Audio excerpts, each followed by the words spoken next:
Dear students, welcome to the cost accounting class. ഇപ്പോൾ കഴിഞ്ഞ ക്ലാസ്സിൽ നമ്മൾ കോസ്റ്റ് അക്കൗണ്ടിങ്ങിൻ്റെ ഫീച്ചേഴ്സൊക്കെ പറഞ്ഞു. ഇന്ന് നമ്മൾ merits, importance, advantages of cost accounting, merits അല്ലെങ്കിൽ ഇമ്പോർട്ടൻസ് അല്ലെങ്കിൽ അഡ്വാൻറ്റേജസ് ഓഫ് കോസ്റ്റ് അക്കൗണ്ടിങ് ഏത് ചോദിച്ചാലും ഇതാണ് എഴുതേണ്ടത്.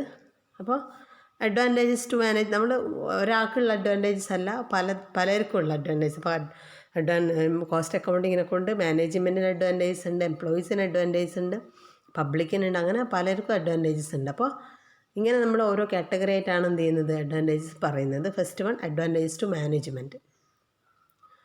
Cost accounting system identifies profitable and unprofitable activities. This helps to reduce or eliminate unprofitable activities.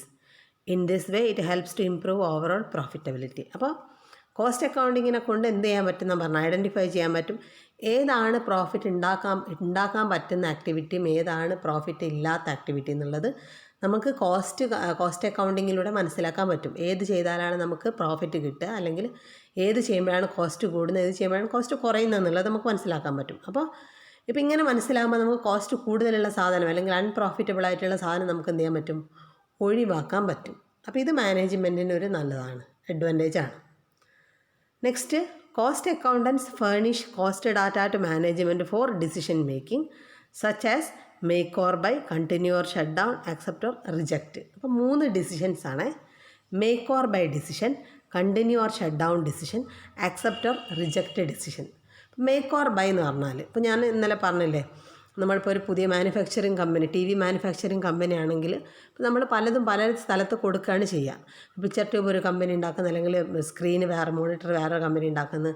അപ്പോൾ അഥവാ നമ്മൾ ഉണ്ടാക്കുകയാണെങ്കിൽ, ഇപ്പോൾ എനിക്കൊരു പിക്ചർ ട്യൂബ് വാങ്ങാൻ വേണ്ടി 10,000 റുപ്പീസ് ചിലവാകും.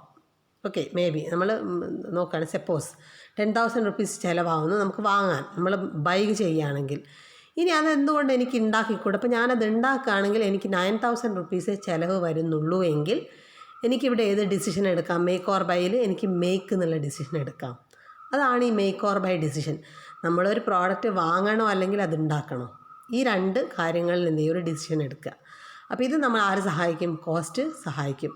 ചിലവ് നോക്കിയിട്ടാണ് നമ്മൾ എന്ത് ചെയ്യുക, ഇത് വാങ്ങണോ അല്ലെങ്കിൽ ഇത് നമുക്ക് ഉണ്ടാക്കാൻ മതിയോ എന്നുള്ള കാര്യം തീരുമാനിക്കുന്നത്. അതേപോലെ continue or shut down.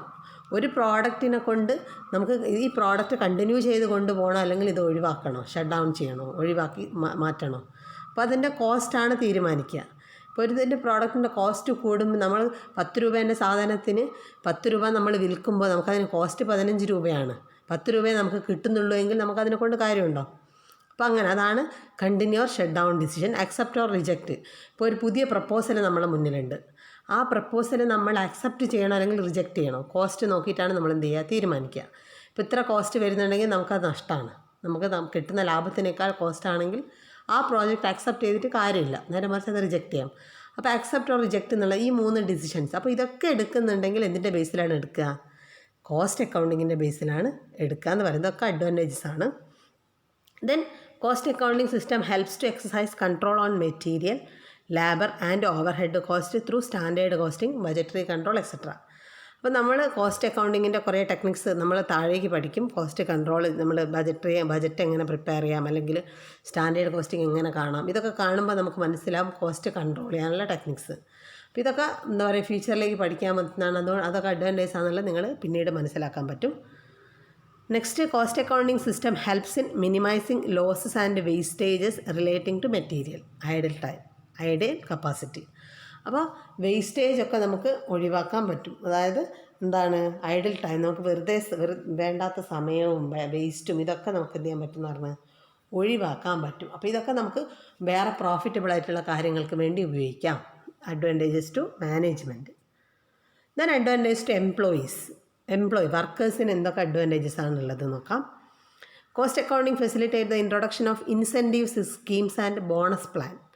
In this way it offers better wages to employees. അപ്പോൾ ഈ കോസ്റ്റ് അക്കൗണ്ടിങ് സിസ്റ്റമാണ് എന്ത് കൊണ്ടുവന്നതെന്നാണ് പറയുന്നത്, ഇൻസെൻറ്റീവ്സും ബോണസും. ഇപ്പോൾ എംപ്ലോയീസിന് കൊടുക്കാൻ പറ്റുന്ന ഇൻസെൻറ്റീവ്സും ബോണസും, അവർക്ക് കൊടുക്കാൻ പറ്റുന്ന നമ്മുടെ പ്രോഫിറ്റിൻ്റെ ഒരു ഭാഗമാണ് ഇതൊക്കെ. അപ്പോൾ ഇത്ര നമുക്ക് അവർക്ക് കൊടുക്കാം എന്ന് കൊണ്ടുവന്നത് ആരാണ്? കോസ്റ്റ് അക്കൗണ്ടിങ് ആണ്. അപ്പോൾ ഇതാർക്ക് നല്ലതാണ്?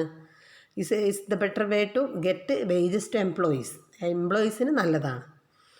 Then cost accounting helps in introducing a good wage system. Cost accounting ആണ് എന്ത് കൊണ്ടുവന്നത്? നല്ലൊരു വേജ് സിസ്റ്റം കൊണ്ടുവരാം. പീസ് റേറ്റ് സിസ്റ്റം ഇതൊക്കെ നിങ്ങൾ പഠിക്കും. ലേബർ എന്ന് പറഞ്ഞൊരു ചാപ്റ്റർ പഠിക്കുമ്പോൾ നിങ്ങൾ പഠിക്കും എങ്ങനെയാണ് വേജ് കണ്ടുപിടിക്കുക എന്നുള്ളത്. അപ്പോൾ അതൊക്കെ എന്താണ് പ്രോഫിറ്റ് എംപ്ലോയീസിന് അഡ്വാൻറ്റേജസ് ആണ്. Then a good costing system helps in increasing the productivity, profitability and prosperity of firm. On account of this, workers get better wages, job security, etc. അപ്പോൾ നല്ലൊരു costing system, good costing system ആണെങ്കിൽ അവരുടെ പ്രൊഡക്ടിവിറ്റിയും പ്രോഫിറ്റബിലിറ്റിയും ഒക്കെ കൂടും. അങ്ങനെ കൂടുമ്പോൾ ആർക്ക് കിട്ടുന്ന റെമ്യൂണറേഷനും കൂടും, എംപ്ലോയീസിന് കിട്ടുന്ന റെമ്യൂണറേഷനും കൂടും. അവർക്ക് നല്ലതാണ്. ഇനി അഡ്വാൻറ്റേജ് ഓഫ് ക്രെഡിറ്റേഴ്സ്. ആരാ ക്രെഡിറ്റേഴ്സ് എന്ന് പറഞ്ഞാൽ? നമുക്ക് പൈസ തരാനുള്ളവർ. Cost data helps the creditors to ascertain the solvency, profitability and future prosperity of an enterprise before the lent.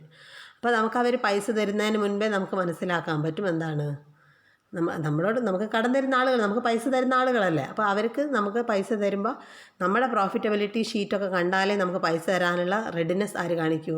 അവർ കാണിക്കൂ. നമുക്ക് ഒരു ലാഭമില്ലാത്തൊരു കമ്പനിയാണെങ്കിൽ അവർ നമുക്ക് പൈസ കടം തരുമോ? യെസ്. അപ്പോൾ അതാണ്. Then cost accounting enables the creditors to ascertain whether the capital employed is effectively utilized in the business.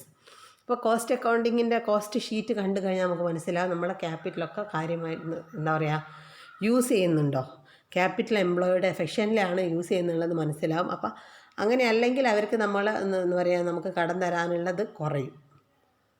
Then cost account helps the creditors to understand about the credit worthiness of and financial soundness. നമുക്ക് credit worth, നമ്മൾ കടം വാങ്ങി കൊടുക്കുന്നവരാണോ, ഇത് മനസ്സിലാക്കാൻ അവർക്ക് പറ്റുന്ന പറയുന്നത്. ഇനി അഡ്വാൻറ്റേജസ് ടു ഗവൺമെൻറ്. ഗവൺമെൻറ്റിന് എന്തൊക്കെ അഡ്വാൻറ്റേജസ് ഉണ്ടാവും? First one, cost accounting helps government in formulating policies relating to export, import, taxation, price control. അപ്പോൾ ഗവൺമെൻറ്റിന് കോസ്റ്റ് അക്കൗണ്ടിങ് ഷീറ്റ് കിട്ടിക്കഴിഞ്ഞാൽ അവർക്ക് അവർക്ക് എന്ത് ചെയ്യാം, പോളിസീസ് എന്ത് ചെയ്യാം, നമ്മുടെ മേലെ ഉണ്ടാക്കാം. അതായത് എക്സ്പോർട്ട്, ഇമ്പോർട്ട് എത്ര ചാർജ് വരും എന്നൊക്കെ ഉള്ളതൊക്കെ അവർക്ക് പറയാൻ പറ്റും. Then cost information helps in preparing national plans and budget. ഈ നാഷണൽ പ്ലാനും ബജറ്റൊക്കെ ഉണ്ടാക്കുന്നത് നമ്മൾ ഓരോ ഫേമിൻ്റെയും കോസ്റ്റ് ഷീറ്റിൻ്റെ ബേസിലാണ്. Cost accounting helps in levying excise duty, sales tax etcetera. അപ്പോൾ കോസ്റ്റ് അക്കൗണ്ടിങ്ങിൻ്റെ ബേസിലാണ് എന്ത് ചെയ്യുന്നത്, ഈ സെയിൽസ് ടാക്സും എക്സൈസ് ഡ്യൂട്ടിയൊക്കെ ചെയ്യുന്നത്. ഇനി അഡ്വാൻറ്റേജസ് ടു സൊസൈറ്റി. നമുക്ക് എന്തൊക്കെയാണ് ലാഭങ്ങൾ, advantages? Cost accounting conducts a war against all kinds of waste. Therefore consumers get quality products at reasonable price. അപ്പോൾ കൺസ്യൂമേഴ്സിന് എന്ത് കിട്ടുന്ന, റീസണബിൾ പ്രൈസിന് നല്ല പ്രോഡക്റ്റ് കിട്ടും. Then cost accounting brings stability by improving managerial and operating efficiency. ഒരേപോലത്തെ managerial efficiency കൊണ്ടുപോകാൻ പറ്റും. നമ്മളിപ്പോൾ ജോലിക്ക് പോവുകയാണെങ്കിൽ നമുക്ക് എവിടെ പോയാലും സ്റ്റേബിൾ വേജ് കിട്ടും, ഒക്കെ കിട്ടും. Then cost saving and cost reduction efforts carried out by various organization helps in curbing inflationary tendencies in the economy. അപ്പോൾ ഒരേപോലെ ആകുമ്പോൾ അവിടെ ഇൻഫ്ലേഷൻ ഉണ്ടാവുന്നില്ല അല്ലേ. കർബിംഗ് എന്ന് പറഞ്ഞാൽ ഒഴിവാക്കുക ചെയ്യും ഇൻഫ്ലേഷൻ ടെക്നിക്സ്. ഇനി ഡിസ്അഡ്വാൻറ്റേജസ്. ഇതിപ്പോൾ നമ്മുടെ